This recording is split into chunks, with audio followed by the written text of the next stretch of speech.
It's 3 a.m. in a Benedictine monastery, somewhere in northern France. 1150 AD, every monk in the building is awake. Not praying, not studying, they're working. The vats are bubbling. The smell of fermenting grain fills the stone corridors. A monk checks the temperature, adjusts something, moves on. By dawn, they will have produced more beer than the entire village outside the walls will drink in a week. This wasn't an accident, and it wasn't a scandal.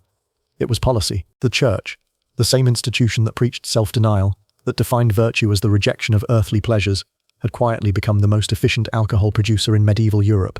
And the reason they did it has almost nothing to do with indulgence and everything to do with survival. Let's start with the water. In medieval Europe, water would kill you.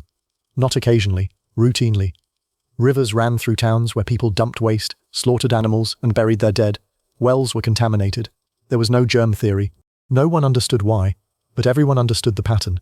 Drink the water, get sick. Drink the ale, feel fine. Alcohol, even weak ale at 2–3% ABV, killed most of the pathogens in untreated water. This wasn't folk wisdom. This was the only working public health technology of the Middle Ages, and the people who controlled that technology controlled something far more powerful than religion.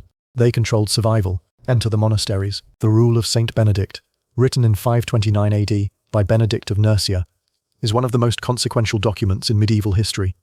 It governs how monks eat, sleep, pray, and work. It also specifies, in direct and unapologetic terms, exactly how much alcohol a monk is entitled to each day. 1 hemina of wine.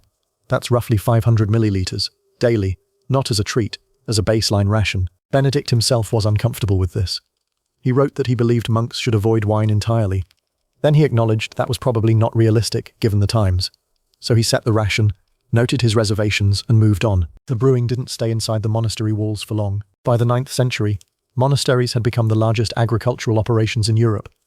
They controlled vast landholdings, vineyards in France, barley fields in England, hop gardens in Germany. The Carolingian capitularies, administrative records from Charlemagne's reign, document dozens of monastery estates with dedicated brewhouses, malting floors, and fermentation cellars.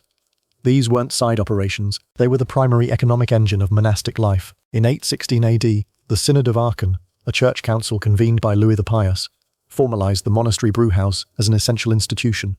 It was no longer optional. Every major monastery was expected to produce enough alcohol to feed its monks, its pilgrims, its sick, and its poor.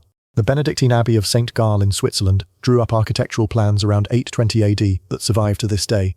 3 separate brewhouses, each for a different grade of beer.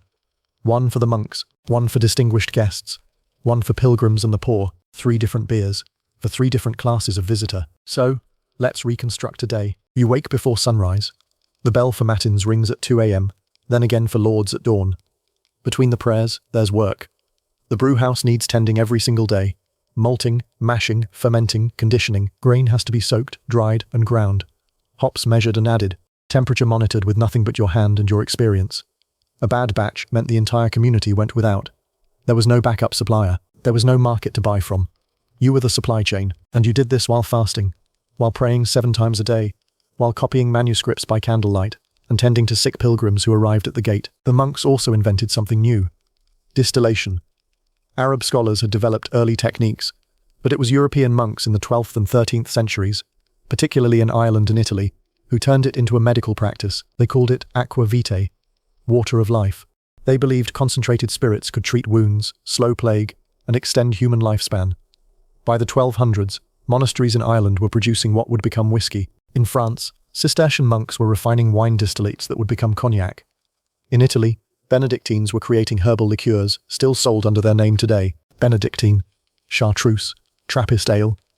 These aren't just brand names, they are institutional memory, products in continuous production, by the same religious orders, for anywhere between 400 and 1,500 years. Here's the part that gets me. These men took vows of poverty.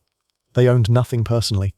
They slept in shared dormitories, ate plain meals, and spent 1/3 of every day in prayer. By every modern measure, they had nothing. And yet they built something that lasted. The beers, the wines, the spirits, they're still here. The monks built institutions designed not for profit, not for personal gain, but for permanence.